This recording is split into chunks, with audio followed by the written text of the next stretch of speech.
भारत में 5 प्रमुख ऐसी स्पीसीज, ऐसी प्रजातियां जिसमें पादप और जीव प्रजातियां दोनों शामिल हैं, उनमें से कौन 5 जो हैं सिर्फ इंडेंजर्ड स्पीसीज हैं? आपके एग्जाम में क्वेश्चन आया हुआ है। उनको उनके बारे में चर्चा करिए और उनसे संबंधित मुद्दों को स्पष्ट करिए। तो मैं आपको बता देता हूं कि भारत में जो 5 प्रमुख इंडेंजर्ड स्पीसीज पादप और जंतु प्रजातियां हैं वो कौन है। तो पहले हम जो जंतु प्रजातियां हैं, एनिमल स्पीसीज हैं, उनको देख लेते हैं। सबसे जो पहली इंडेंजर्ड स्पीसीज है, खतरे में जो प्रजाति है, वो है आपके रॉयल बंगाल टाइगर। ये इनका जो अस्तित्व है खतरे में है। दूसरा है द ग्रेट एशियाटिक लायन। ये जो बब्बर शेर है हमारे, बब्बर शेर भी, इनका भी अस्तित्व खतरे में है भारत में। तीसरा स्नो लेपर्ड, जो हिम तेंदुआ है, इसे भी इंडेंजर्ड स्पीसीज माना जाता है। इसके अलावा नीलगिरी पर जो थार, ये एक तरह की बकरी होती है, एक तरह की गोट होती है, नीलगिरी के पहाड़ियों के इलाके में पाई जाती है, ये भी इंडेंजर्ड स्पीसीज है। एक सींग वाला जो गेंडा, जो नॉर्थ ईस्ट के इलाके में असम में पाया जाता है, इंडियन राइनो, ये भी इंडेंजर्ड स्पीसीज की कैटेगरी में आता है। ये है 5 जीव प्रजातियां, जंतु प्रजातियां, जो कि इंडेंजर्ड स्पीसीज के दायरे में। अब प्लांट स्पीसीज की बात करें, पादप प्रजातियां कौन है 5 जो कि इंडेंजर्ड हैं? पहला इबोनी ट्री, इबोनी का जो पेड़ है, ये इंडेंजर्ड है। इंडियन मैलो, ये एक तरह की आ, इसमें विभिन्न प्रकार की दवाएं और औषधियां बनाई जाती हैं इंडियन मैलो से। और इसका जो वानस्पतिक नाम है, उसका नाम है एब्यूटिलॉन इंडिकम। एब्यूटिलॉन इंडिकम, जो एब्यूटिलॉन इंडिकम या इंडियन मैलो है, उसका भी अस्तित्व संकट में है। पीले रंग का फूल होता है और यहाँ पर ये इसका फल है। इसके अलावा और कौन सी वनस्पति भारत में इंडेंजर्ड है? मालाबार लिली जो है, ये सुंदर सी लिली जो है, इसका भी अस्तित्व खतरे में है भारत में। आसाम का जो कैटकिन यू है, ये भी, जिसमें ये फल लगे होते हैं लाल रंग के और नुकीली पत्तियां होती हैं इसकी, इसका भी अस्तित्व खतरे में है। इसके अलावा बैगनी कलर का ये जो फूल वाला जो पौधा है, मिल्क वोट बोलते हैं, ये भी औषधि दृष्टि से बड़ा ही महत्वपूर्ण होता है, इसका भी अस्तित्व खतरे में है। तो जो 5 प्रमुख पादप और जीव प्रजातियां जिनका अस्तित्व खतरे में है, उन वो फिर वो कौन से हैं? एनिमल स्पीसीज में royal Bengal tiger, great Asiatic lion बब्बर शेर, स्नो लेपर्ड यानी कि हिम तेंदुआ, नीलगिरी थार, और इंडियन राइनो, एक सींग वाला गैंडा। और इंडेंजर्ड प्लांट स्पीसीज में कौन है? Ebony tree, Indian mallow, Malabar lily, Assam catkin yew और मिल्कोट। ये जो 5 प्लांट हैं और 5 एनिमल, इनके नाम याद रखिएगा। ये आपकी परीक्षा में अब आना शुरू हो गया है। आइए, एक और इंपॉर्टेंट टॉपिक है आईयूसीएन की लाल सूची, रेड डेटा सूची। जो लाल रंग होता है, यह खतरे का सिग्नल होता है। तो आईयूसीएन क्या है? International Union for Conservation of nature. प्रकृति के संरक्षण के लिए एक संगठन बनाया गया है, अंतर्राष्ट्रीय संगठन है, और उसी का नाम है आईयूसीएन। ये पूरी दुनिया में विभिन्न जातियों की संरक्षण स्थिति पर निगरानी करता है, और ऐसा निगरानी करने वाला सर्वोच्च संगठन है दुनिया का। इसे कहते हैं आईयूसीएन। और ये बनाता है लाल लाल रंग वाली सूची। लाल सूची का मतलब, लाल जो है खतरे का निशान है। कौन सी ऐसी प्रजातियां हैं, कौन सी ऐसी स्पीसीज हैं जो संकटग्रस्त हो गई हैं या संकटग्रस्त होने जा रही हैं। और इस तरह बनाई हुई जो सूची होती है, लाल सूची कहलाती है, या इसको रेड डेटा लिस्ट कहते हैं, आईयूसीएन रेड लिस्ट कहते हैं। ये बहुत इंपॉर्टेंट है। और इस लिस्ट में जितने भी पादप या पशुओं की जातियां हैं, प्रजातियां हैं, उनसे 1-2 क्वेश्चन हर साल रहते हैं यूपीएससी के प्रीलिम्स में। इसका गठन हुआ था 1964 में, इसका गठन हुआ था। और तभी से 19 उसके 5 साल बाद से इसने प्रकाशित करना शुरू कर दिया, International Union for Conservation of Nature की red list of threatened species. ये प्रकाशित कर रहा है red list of threatened species, और इसमें कौन कौन शामिल होते हैं? पशु, फंगस, पादप प्रजातियां, जो कि विलुप्त होने की कैटेगरी में है। लेकिन विलुप्ति का निर्धारण कैसे होगा? वो निर्धारण करता है इसकी 9 कैटेगरीज। इसने 9 कैटेगरी बनाई हुई है, और हर कैटेगरी का निर्धारण 5 बिंदुओं के आधार पर होता है।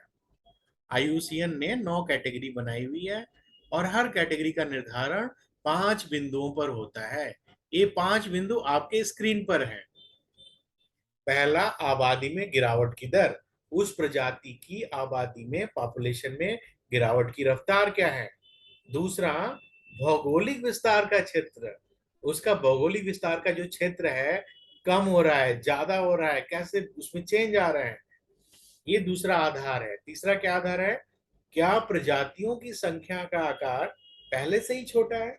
ऐसा तो है नहीं कि कुछ प्रजातियां तो बहुत ही कम पाई जाती हैं, तो जो बहुत कम पाई गई फिर उनको आप कैसे विलुप्त कह देंगे? तो ये भी एक आधार होता है। दूसरा, तीसरा तो संख्या के आकार की बात करता है, और चौथा, क्या प्रजाति बहुत छोटी है या प्रतिबंधित क्षेत्र में रहती है? ये भी एक आधार बनता है आईयूसीएन की रेड लिस्ट का। और पांचवा क्या है? क्या मात्रात्मक विश्लेषण, क्वांटिटेटिव एनालिसिस, जंगल में प्रजाति के विलुप्त होने की बड़ी संभावना का संकेत देते हैं? जब किसी प्रजाति का मात्रात्मक विश्लेषण किया जाएगा, चेक किया जाएगा कि उनकी क्वांटिटी, उनकी संख्या कम हो रही है, उसका विश्लेषण किया जाएगा, तो क्या वो इंडिकेट कर रही है कि वो क्या सचमुच विलुप्त हो रहे हैं? ये 5 आधार हैं जिनके जरिए 9 श्रेणियों का निर्धारण होता है। तो आपने यहाँ पे 5 आधार देख लिया। अब 9 श्रेणियां की बात करते हैं। कौन सी वो 9 श्रेणियां हैं जिन पर आईयूसीएन अपनी रेड लिस्ट बनाता है?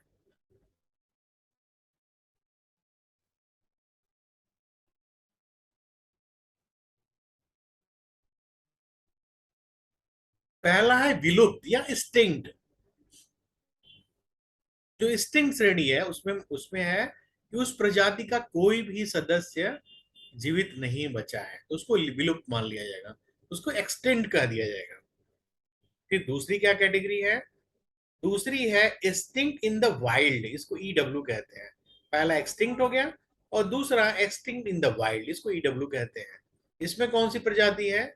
जो वनों से पूर्णतः खत्म हो चुकी है, और इसके बचे हुए सदस्य केवल चिड़ियाघर में है, या मूल निवास स्थान से अलग किसी कृत्रिम स्थान पर ही जीवित हैं, किसी आर्टिफिशियल तरीके से बनाए गए लोकेशन पे या आवास पर ही जीवित है।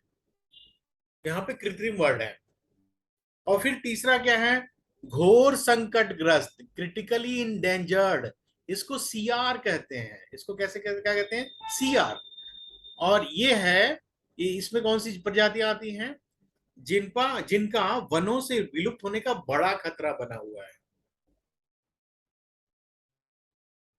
उसके बाद क्रिटिकली इंडेंजर्ड के बाद आइए संकटग्रस्त या इंडेंजर्ड, इसको ईएन से डिनोट करते हैं।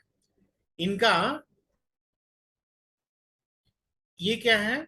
जाति का वनों से विलुप्त होने का खतरा बना हुआ है। तो दोनों में अंतर देखिए, ऊपर वाला क्रिटिकली इंडेंजर्ड है, नीचे वाला इंडेंजर्ड है। जो क्रिटिकली है उसका बड़ा खतरा बना हुआ है, एकदम घोर घोर संकट आने वाला है, मतलब वो होने ही वाला है। और इसको उसका नीचे वाला क्या है? वो कम है, मतलब संकट की संभावना थोड़ी सी कम है, इसलिए इसको इंडेंजर्ड कहा गया। और फिर क्या नाम है? वल्नरेबल। वल्नरेबल में असुरक्षित जो जीव हैं उनको रखा जाता है। जाति की वनों में संकटग्रस्त हो जाने की संभावना है, ये कम खतरे वाली स्थिति है, असुरक्षित, वल्नरेबल। उसके बाद अगला नंबर क्या है?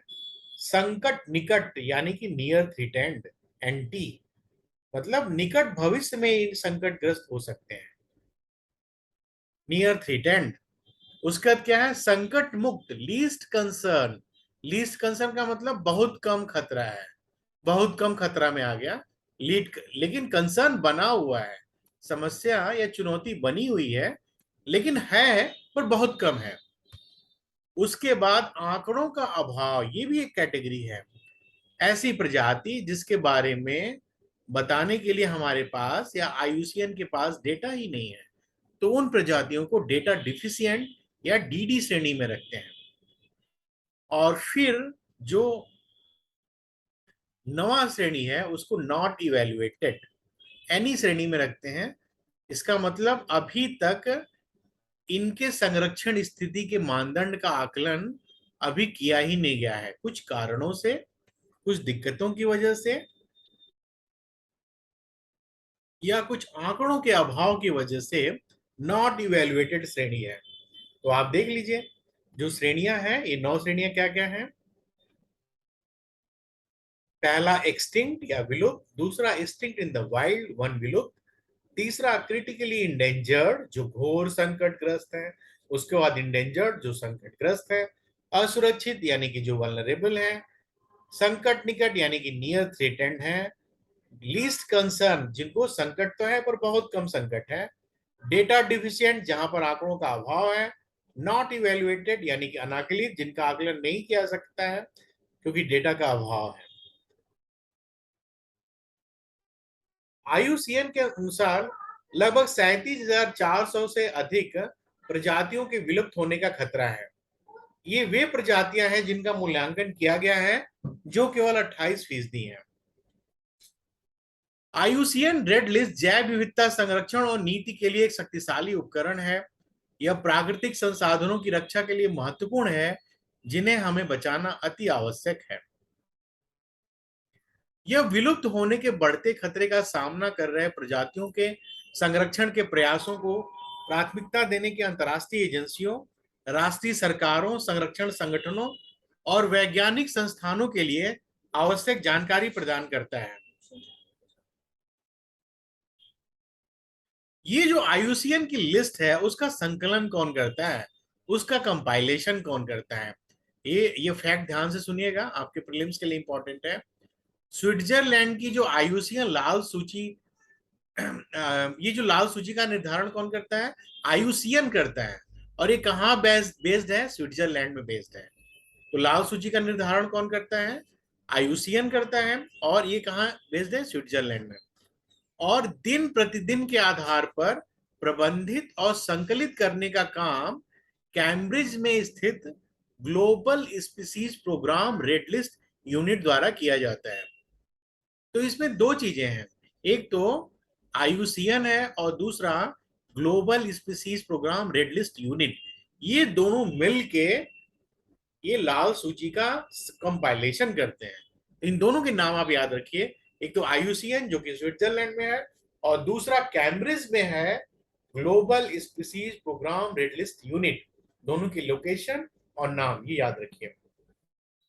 क्या हर प्रजाति का मूल्यांकन किया गया है? जी नहीं, अभी तक 17.4 लाख प्रजातियों की खोज की गई है और उन्हें वैज्ञानिक नाम दिए गए हैं। और सही संख्या प्रजातियों की लगभग 1 करोड़ से भी ज्यादा हो सकती है, जिनमें से सिर्फ 93,500 का मूल्यांकन किया गया है और 26,000 से अधिक के विलुप्ति होने का खतरा है। इसमें 41% उभयचर, 34% शंकुधारी, 33% चट्टान निर्माण करने वाले कोरल मूंगे, 25% स्तनधारी और 13% पक्षी शामिल है। मूल्यांकन प्रक्रिया काफी समय लेती है और यह महंगी भी है। ये एक चैलेंज है किसी भी प्रजाति के मूल्यांकन में। ये मूल्यांकन प्रक्रिया बहुत समय लेती है भाई। किसी भी ऑथेंटिक अगर आप सूची बनाएंगे तो वो समय लेगी और ये बहुत महंगी भी है। ये एक चैलेंज है आईयूसीएन के लिए। और आईयूसीएन जो है हर साल वर्ल्ड कंजर्वेशन कांग्रेस का आयोजन करता है, वर्ल्ड संरक्षण कांग्रेस का। और हर 4 साल में ये जो विश्व संरक्षण कांग्रेस है उसका आयोजन किया जाता है। जो पहली कांग्रेस है अमेरिका में आयोजित की गई थी, यूनाइटेड स्टेट ऑफ अमेरिका में 1948 में की गई थी। तो ये तो आईयूसीएन की रेड लिस्ट के बारे में हमने बात किया कि आईयूसीएन क्या है, कैसे काम करता है, इसकी 9 कैटेगरीज क्या हैं और इन 9 कैटेगरी का निर्माण करने के लिए 5 आधार क्या हैं।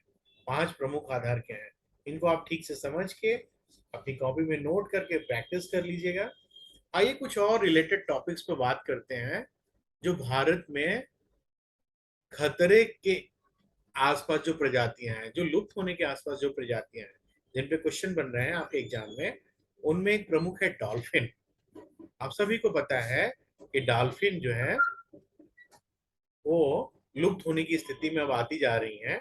इसलिए पूरे देश में जहां जहां डॉल्फिन पाई जाती है उनके संरक्षण के कार्यक्रम चलाए जा रहे हैं। और इसी दिशा में हाल में एक कार्यक्रम शुरू किया गया था। बिहार का जो भागलपुर जिला है वहां पर विक्रमशिला गंगा डॉल्फिन अभ्यारण्य में भारत का पहला गंगा डॉल्फिन और ऑब्जर्वेटरी स्थापित किया गया था। भारत का पहला गंगा डॉल्फिन ऑब्जर्वेटरी की स्थापना की गई है बिहार के भागलपुर जिले में विक्रमशिला गंगा डॉल्फिन अभ्यारण्य में। भारत का पहला गंगा डॉल्फिन ऑब्जर्वेटरी की स्थापना की गई है। डॉल्फिन का शिकार करना प्रतिबंधित है भारत में। किसके तहत? 1972 में जो भारतीय वन्यजीव संरक्षण अधिनियम लाया गया था उसकी अनुसूची 1 के तहत गंगा डॉल्फिन का शिकार करना प्रतिबंधित है। और ये किस कैटेगरी में है? आईयूसीएन की रेड लिस्ट में इंडेंजर्ड श्रेणी में है। ये दोनों फैक्ट ध्यान से याद रखिएगा। पहला, इसका शिकार करना किसके तहत प्रतिबंधित है? भारतीय वन्यजीव संरक्षण अधिनियम 1972 का अनुसूची 1, उसके तहत इसका शिकार प्रतिबंधित है। दूसरा, ये आईयूसीएन की रेड लिस्ट में कहा है? इंडेंजर्ड की श्रेणी में है, संकटग्रस्त की स्थिति में है। इसके अलावा इसको साइट्स जो है, साइट्स का मतलब the convention of international trade in endangered species of wild fauna and flora, मतलब जो इंडेंजर्ड स्पीसीज का हम अंतरराष्ट्रीय व्यापार नहीं कर सकते, उस पर जो बैठक बनाई गई थी, जो भी प्रजाति इंडेंजर्ड है, खतरे में है, उसका अंतरराष्ट्रीय व्यापार नहीं किया जा सकता। उसमें जो कन्वेंशन हुआ था, जो बैठक हुआ था, जो सम्मेलन हुआ था, उसी को हम साइट्स कहते हैं। तो साइट्स में भी गंगा डॉल्फिन को परिशिष्ट 1 में शामिल किया गया है। और हर साल 5 अक्टूबर को डॉल्फिन संरक्षण दिवस भारत में मनाया जाता है। तो ये डॉल्फिन के बारे में 3-4 फैक्ट है जो आप समझ लीजिएगा।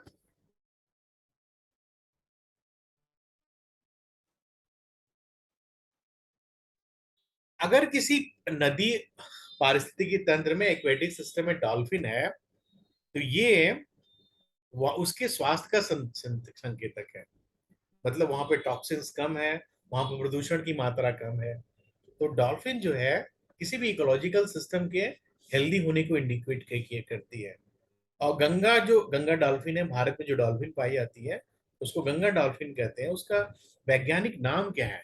उसका वैज्ञानिक नाम है प्लैटनिस्टा गैंगेटिका। प्लैटनिस्टा गैंगेटिका इसका नाम है। और ये मीठे पानी में पाई जाती है। डॉल्फिन डॉल्फिन मीठे पानी में पाई जाती है। प्लैटनिस्टा गैंगेटिका मीठे पानी में पाई जाती है। और नेपाल, भारत और बांग्लादेश के पास जो भी गंगा ब्रह्मपुत्र नदी है, गंगा ब्रह्मपुत्र मेघना ये नदी, और कर्णाफुली सांगू नदी, इनके मीठे पानी में रहती है। ये जो 2 नदियां हैं, एक तो गंगा ब्रह्मपुत्र मेघना और दूसरा कर्णाफुली सांगू, इन नदियों के मीठे पानी में रहती है। जो डॉल्फिन होती हैं वो पराश्रव ध्वनियों का उत्सर्जन करके शिकार करती हैं। मतलब ये ध्वनि निकालती हैं, आवाज जो निकालती हैं, उनमें जो पराश्रव्य ध्वनि होती है उनका उत्सर्जन करके उनको निकाल शिकार करती हैं। और ये जो ध्वनि होती है मछलियों और अन्य शिकार से टकराकर वापस लौटती है। और ये जब ध्वनि टकराकर वापस लौटती है तो उनके दिमाग में एक इमेज बन जाती है और उसकी मदद से शिकार करती है।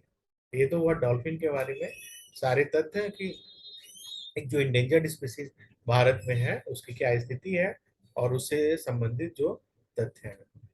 अब हम फिशिंग कैट की बात करेंगे। भारत में एक ऐसी कैट, ऐसी बिल्ली जो फिश मछली का शिकार करती है। मछलियां बहुत जबरदस्त शिकारी होती हैं। पूरी दुनिया में जितनी भी सॉरी जितनी बिल्लियां हैं, माफ करिए, पूरी दुनिया में जितनी बिल्लियां हैं वो जबरदस्त शिकारी होती हैं। और ऐसी ही एक बिल्ली है जो कि फिशिंग कैट नाम से प्रसिद्ध है। ये अब संकटग्रस्त इंडेंजर्ड स्पीसीज के दायरे में आ गई है। और ये कहाँ निवास करती है? चिल्का झील में पाई जाती है। इसके अलावा सुंदरवन का मैंग्रोव, हिमालय की तलहटी और गंगा ब्रह्मपुत्र नदी की घाटियों और पश्चिमी घाट में पाई जाती है। और ये आईयूसीएन की रेड लिस्ट में संकटग्रस्त श्रेणी में आती है। और साइट्स का जो परिशिष्ट 2 में ये सूचीबद्ध है। डॉल्फिन परिशिष्ट 1 में है और फिशिंग कैट परिशिष्ट 2 में है। इसके इसको प्रोत्साहित करने के लिए चिल्का विकास प्राधिकरण ने चिल्का झील की राजदूत के रूप में फिशिंग कैट को चुना है। आपको बताया गया कि चिल्का झील एशिया की सबसे बड़ी और दुनिया की दूसरी सबसे बड़ी लैगून है। और ये भारत के पूर्वी तट पर उड़ीसा के पुरी, खुर्दा और गंजम जिलों में दया नदी के मुहाने पर स्थिति है। और ये बंगाल की खाड़ी से रेत की एक छोटी पट्टी द्वारा अलग होती है। इसके अलावा चिल्का झील भारत का पहला अंतरराष्ट्रीय महत्व का वेटलैंड है, चिल्का झील। और ये भी खतरे पर आ गया था, लेकिन बाद में यहाँ के प्रशासन के प्रयासों के बाद इसको मॉन्ट्रेक्स रिकॉर्ड से बाहर कर दिया गया। ये मॉन्ट्रेक्स रिकॉर्ड में भी इसका नाम आ गया था। और यहाँ भी डॉल्फिन पाई जाती है चिल्का में। और वो जो डॉल्फिन है वो इरावदी डॉल्फिन है, इरावदी डॉल्फिन, जिन्हें अक्सर सातपाड़ा द्वीप के पास देखा जाता है। इसी चिल्का झील के पास एक और द्वीप है, नलबाना द्वीप, जिसको फॉरेस्ट ऑफ रीड्स कहते हैं। नलबाना द्वीप जिसको फॉरेस्ट ऑफ रीड्स कहते हैं, इसको साल 1987 में पक्षी अभयारण्य भारत में घोषित किया गया था। तो ये 3-4 महत्वपूर्ण तथ्य हैं चिल्का झील से रिलेटेड। एक तो फिशिंग कैट इसकी एम्बेसडर चिल्का विकास प्राधिकरण ने बनाया था। दूसरा, चिल्का झील से जुड़े हुए जो तथ्य हैं। और ये भारत का पहला वेटलैंड है रामसर कन्वेंशन के तहत। और यहाँ भी डॉल्फिन पाई जाती है। जो डॉल्फिन की कौन सी किस्म पाई जाती है? इरावदी डॉल्फिन पाई जाती है।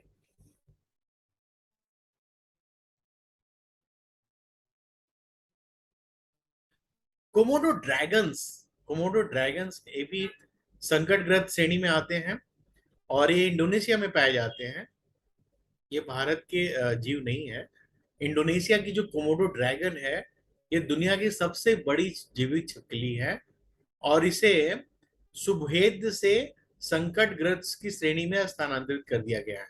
मतलब कुछ इसकी संख्या में थोड़ी बढ़ोतरी हुई है, तो फिर इसको अब संकटग्रस्त की श्रेणी में लाया गया है, कोमोडो ड्रैगन को।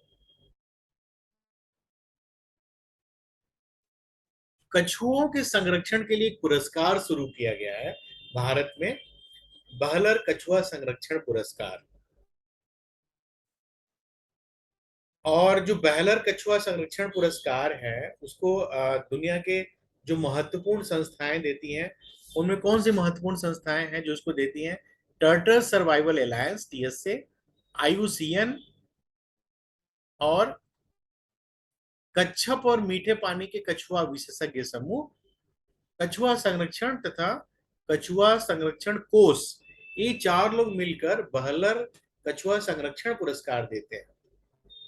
और हाल में इनको भारत के जो जीव विज्ञानी हैं, शैलेंद्र सिंह, इन्होंने कछुआ संरक्षण के लिए काफी काम किया था। और इसीलिए इनको बहलर कछुआ संरक्षण पुरस्कार से सम्मानित किया गया है। एक और संबंधित तथ्य है जो आपको मैं बताना चाहता हूं। भारतीय टिड्डों की लाल सूची का आकलन, red list assessment of Indian gross hoppers, ये वो टिड्डे नहीं है जो पिछले 2 साल पहले टिड्डों ने जबरदस्त हमला किया था।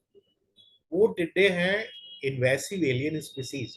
वो बाहर से आए हुए टिड्डे हैं, मिडिल ईस्ट या अफगानिस्तान के पीछे के जो इलाके हैं वहां से। तो इन्वेसिव स्पीसीज तो बहुत नुकसान करती हैं, उन टिड्डों ने बहुत नुकसान किया था भारत में।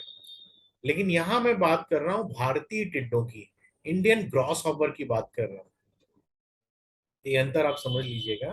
भारतीय टिड्डों की लाल सूची का आकलन आईयूसीएन के टिड्डी विशेषज्ञ समूह ने भारत में शुरू किया है, और यह परियोजना केरल, तमिलनाडु और कर्नाटक के 3 राज्यों में फैले नीलगिरी बायोस्फीयर रिजर्व से शुरू की जा रही है। मूल्यांकन में केरल के इदुक्की जिले के एराविकुलम राष्ट्रीय उद्यान में खोजे गए टिड्डे की एक नई प्रजाति टेटिलोबस त्रिशूला या सिप्स पिग्मी त्रिशूला भी शामिल है। टिड्डे की एक नई प्रजाति भारत में खोजी गई है। कहां खोजी गई है? केरल का इदुक्की जिला में एक राष्ट्रीय उद्यान है जिसका नाम है एराविकुलम राष्ट्रीय उद्यान। एराविकुलम राष्ट्रीय उद्यान में टिड्डे की एक नई प्रजाति खोजी गई है, और इस प्रजाति का नाम है टेटिलोबस त्रिशूला। तो ये ग्रॉस हॉपर से रिलेटेड फैक्ट है। टिड्डे को मुख्य रूप से कृषि कीट माना जाता है, और अभी जो ये अध्ययन शुरू हुआ है, टिड्डी विषय आईयूसीएन ने जो शुरू किया है, उसके पहले भारतीय जो टिड्डा है, इंडियन ग्रॉस हॉपर, वह कभी भी रेड लिस्ट में शामिल नहीं था। भारतीय जो टिड्डा या ग्रॉस हॉपर है, वो कभी भी रेड लिस्ट में शामिल नहीं था। हिम तेंदुआ की बात करते हैं, स्नो लेपर्ड। इसका वैज्ञानिक नाम है पैंथेरा अनेकिया, और ये बिल्ली प्रजाति का लंबे फर वाला ऊंचे और ठंडे स्थान में पाए जाने वाला जीव है। लेकिन ये दहाड़ नहीं सकता है, ये तेंदुआ दहाड़ नहीं सकता है, और इसीलिए इसको घोस्ट ऑफ माउंटेन भी कहा जाता है। Ghost of mountain. तेंदुए की जो उपस्थिति है, स्नो लेपर्ड की जो उपस्थिति है, वह किसी भी माउंटेन रीजन में वहां की इकोलॉजी के स्वास्थ्य का संकेत है कि वहां की इकोलॉजी जो है बहुत अच्छी है। तेंदुआ की उपस्थिति ये बताता है कि वहां की इकोलॉजी बहुत अच्छी है। और जो हिम तेंदुआ है, उच्च हिमालय तथा ट्रांस हिमालय के 4 राज्यों में है, हिमाचल प्रदेश, उत्तराखंड, सिक्किम और अरुणाचल प्रदेश। और इसके अलावा जो यूटीज है उनमें अ,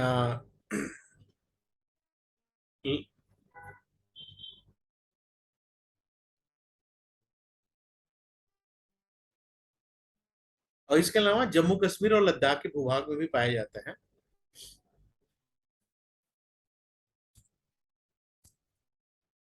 हिम तेंदुआ आईयूसीएन की वल्नरेबल एवं भारतीय वन्य संरक्षण अधिनियम 1972 की अनुसूचित 1 में शामिल है। वल्नरेबल है मतलब इस पर खतरा हो सकता है हिम तेंदुए में। तो हिम तेंदुआ की जो आईयूसीएन स्टेटस है वो क्या है? वल्नरेबल है। ये याद रखिएगा, हिम तेंदुआ की जो आईयूसीएन स्टेटस है क्या है? वल्नरेबल। और इसके अलावा भारतीय वन्य जीव संरक्षण अधिनियम 1972 की अनुसूची 1 में शामिल है। हिम तेंदुआ हिमाचल प्रदेश का राजकीय पशु भी है।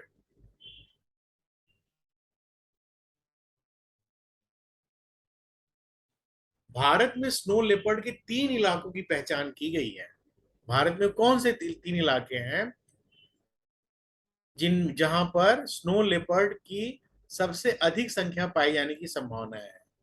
और ये किस कार्यक्रम के तहत पाया गया है? Global Snow Leopard and Ecosystem Protection, GSLEP. GSLEP के तहत भारत में हिम तेंदुए की रेंज, हिम तेंदुए की या स्नो लेपर्ड के 3 इलाकों की पहचान की गई है। एक तो लद्दाख तथा हिमाचल प्रदेश में हेमिस स्पीति, उत्तराखंड के गंगोत्री में नंदा देवी, और सिक्किम और अरुणाचल प्रदेश में खंग चेन जोंगा, जो कि तवांग में स्थित है। खंग चेन जोंगा, इन 3 इलाकों में स्नो लेपर्ड की पहचान की गई है।